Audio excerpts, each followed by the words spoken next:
Well, hello, and welcome to the next unit for the Interpretive Planning course. This is unit number 5, and this is one of the more, to me, one of the more interesting units because this is where we begin to expose you to some brand new ideas about interpretive planning that really didn't exist even 5 years ago.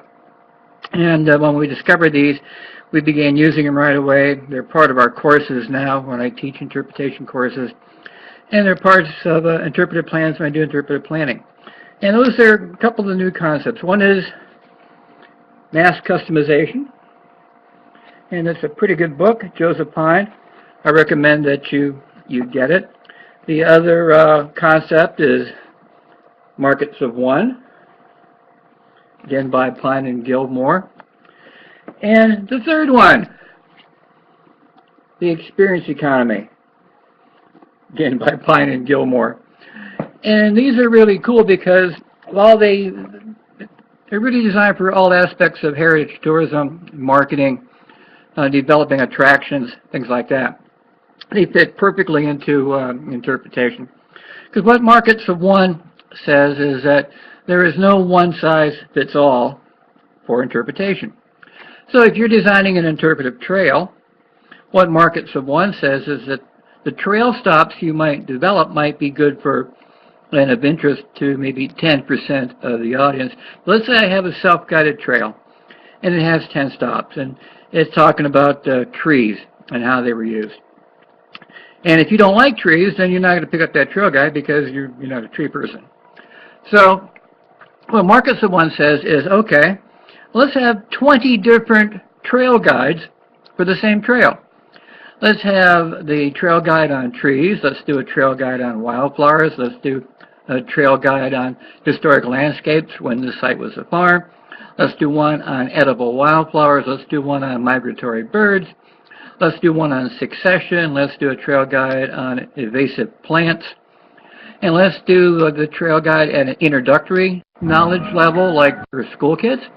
Let's do one at an intermediate knowledge level for like anybody else who walks the trail.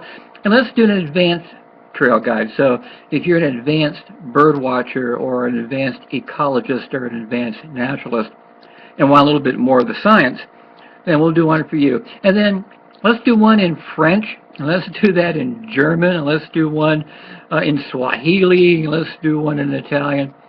So essentially, I could have all those different types of trail guides. Oh, and by the way, let's do the spring trail guide, the summer trail guide, the fall trail guide, and the winter trail guide. So right there I have about 35 or 40 different trail guides. And that's what mass customization says is, so if a person comes to your park, they can go to your website, they can click on the thing that says self-guided trails and self-guided trail guides. A menu comes up, and here are 20 different interpretive themes that trail could represent. So you click the one on wildflowers. And then the next menu says, okay, like wildflowers, is this spring wildflowers, summer wildflowers, or fall wildflowers? And you click spring, that one comes up. Okay, do you want the introductory level, like for if you're homeschooling your kids? Do you want the intermediate level? Do you want the advanced level? That's great for botanists. And you click the advanced level, and the next screen comes up and says, what language do you want it in? So I want it in English. And you click that, and then it says, okay, create the PDF. You click create. A PDF then shows up that here's your trail guide. Click print, and comes out of your computer, and there's your trail guide that's been customized based on your interest in the season of the year and what language you want it on and what knowledge level you want. So that's what mass customization and Markets of One are all about. That we really need to think about a wider range of audiences in market groups. So in the last unit, I asked you to do a market analysis. And if that market analysis was done and you did a good job on it, then you're probably saying, well, gee, I have a lot of different kinds of audiences. And that is where this unit comes in. Well, all those different kinds of audiences might want a different trail guide, or some different museum exhibits, or some different live programs. So mass customization turns your one-stop shop into a shopping mall where people can really fine-tune how they want to enjoy and experience and discover more that your site has to interpret. So this is a very important unit. I'm going to be sending you some articles on that, and asking you to think about how you might mass customize a trail or a vista or viewpoint or some other aspect of interpretive media for your site. So have a good think about that, and then when you're done, send me your response to the homework, and then we'll get you moving on to really look in more detail about creating other kinds of interpretive media, like interpretive panels or exhibits or trail guides or cell phone interpretation.